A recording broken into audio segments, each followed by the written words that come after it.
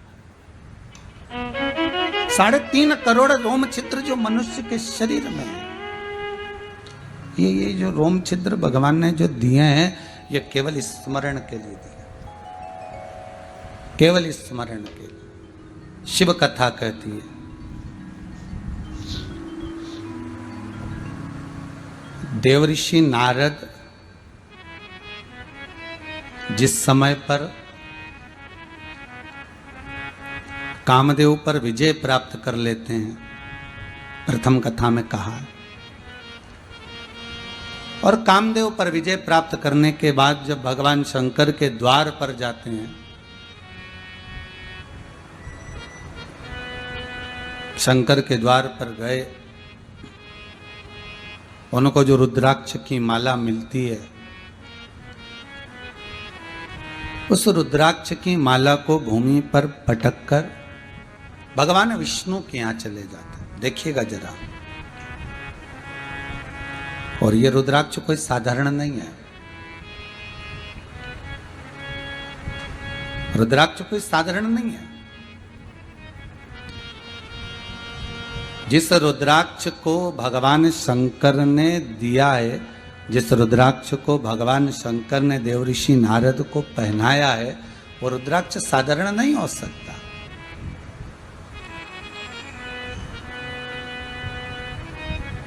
कोई साधारण सा रुद्राक्ष नहीं है।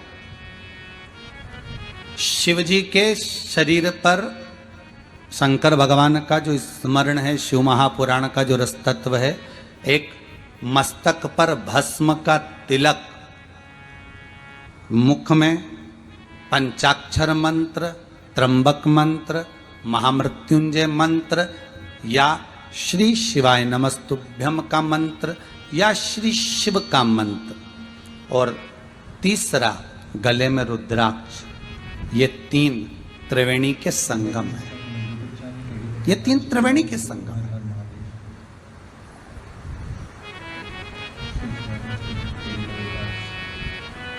एक मस्तक पर त्रिपुंड हो, दूसरा मुख पर भगवान का नाम हो, और तीसरा गले में रुद्राक्ष। अगर आप शिव के उपासक हो तो रुद्राक्ष धारण कर लो, मना नहीं। कई लोग कहते हैं क्या तुलसी की माला के साथ में रुद्राक्ष पहन सकते? क्यों नहीं पहन सकते?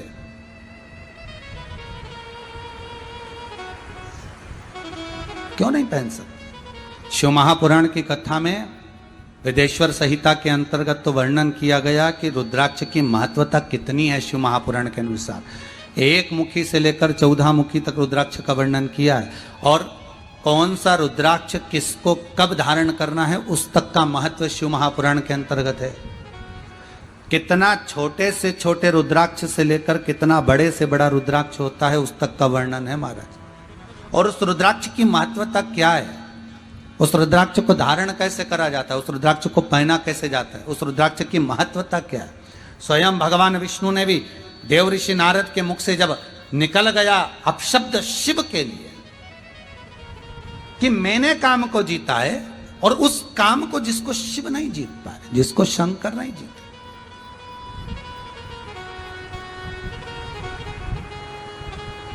जिसको देव अधिदेव महादेव ने नहीं जीता, उसको मैंने जीता है। जब ये शब्द सुने, ये शब्दों का जब स्मरण भगवान विष्णु के सामने हुआ तो भगवान विष्णु को दुख बड़ा हुआ, बहुत दुख हुआ।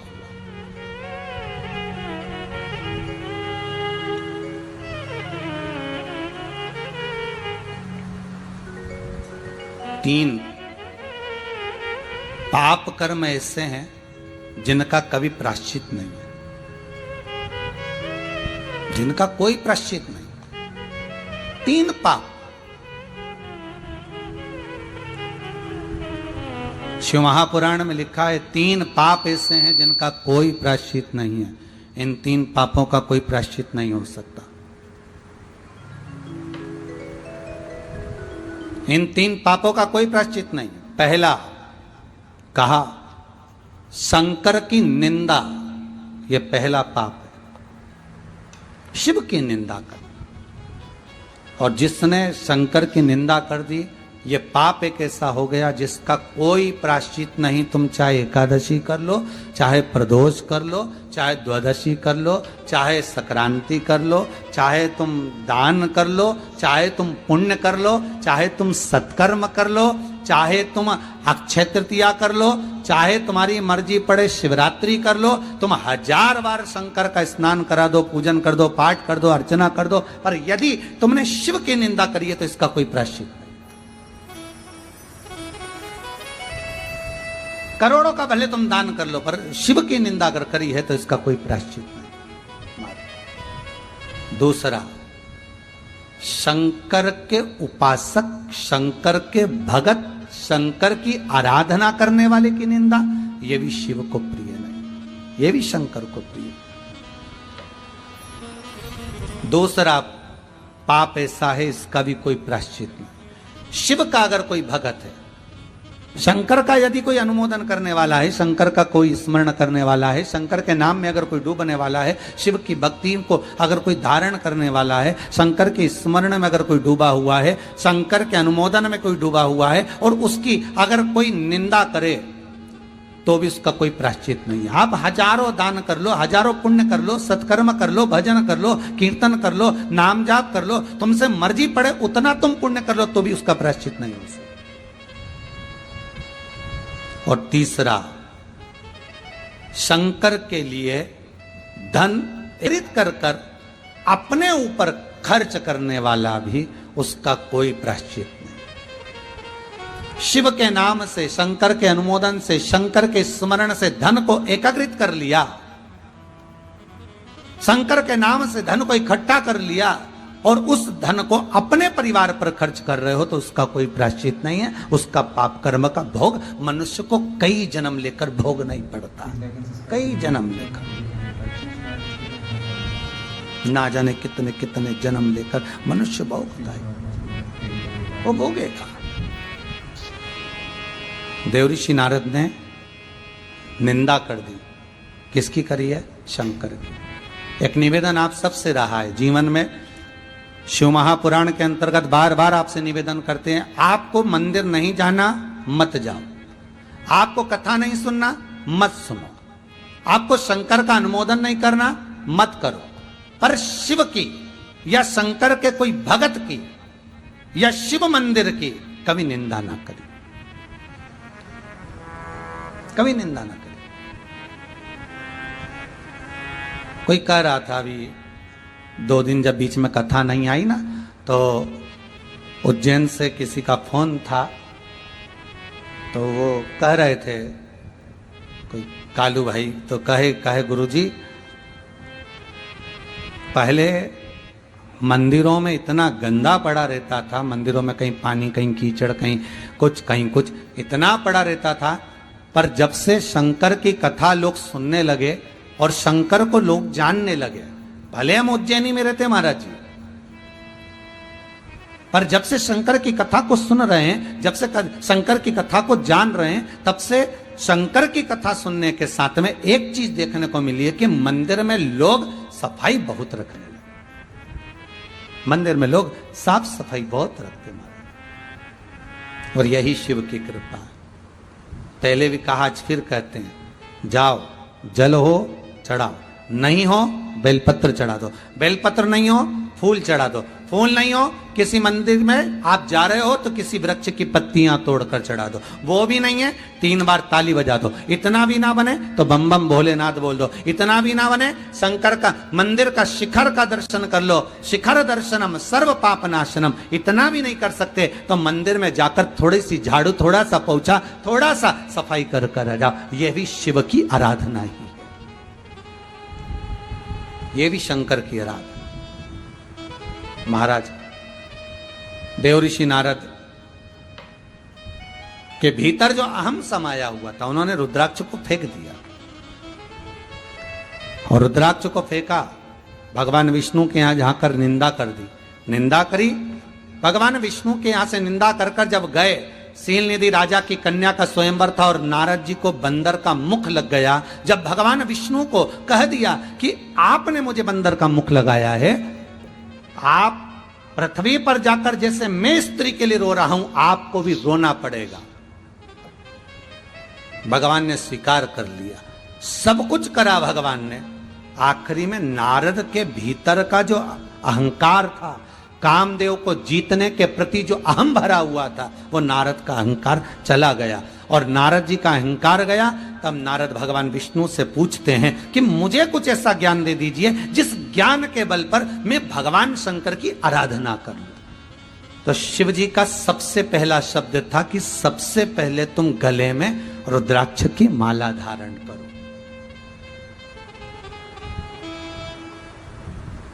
सबसे पहला शब्द था भगवान विष्णु का। और बड़ी प्रसन्नता की बात है साहब, जब कुबेरेश्वर धाम में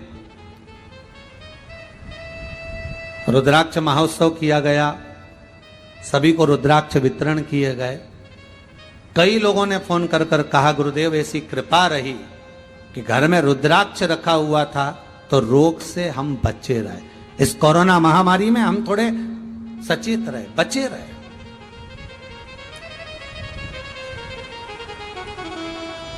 और आप सबसे निवेदन है, प्रयास करो, कम से कम आधा घंटा नहीं तो 15 मिनट, 15 मिनट नहीं तो 10 मिनट घर के सभी सदस्य एक जगह बैठ कर श्री शिवाय नमस्तुभ्यम, श्री शिवाय नमस्तुभ्यम, श्री शिवाय नमस्तुभ्यम, श्री शिवाय नमस्तुभ्यम, कम से कम 10 मिनट, 5 मिनट, 15 मिनट बैठकर भगवान शंकर का अनुमोदन करो। आप नहीं श्री शिवाय नमस्तुभ्यम बोल सकते, पंचाक्षर मंत्र